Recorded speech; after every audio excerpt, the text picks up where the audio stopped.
తెలంగాణ తల్లికి చూడంగానే దండం పెట్టే విధంగా ఆ తల్లికి రూపం ఇచ్చింది మన తెలంగాణ ఉద్యమం.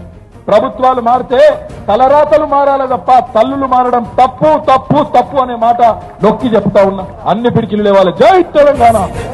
కేసీఆర్ గారి నాయకత్వం, కేసీఆర్ నాయకత్వం. జై తెలంగాణ.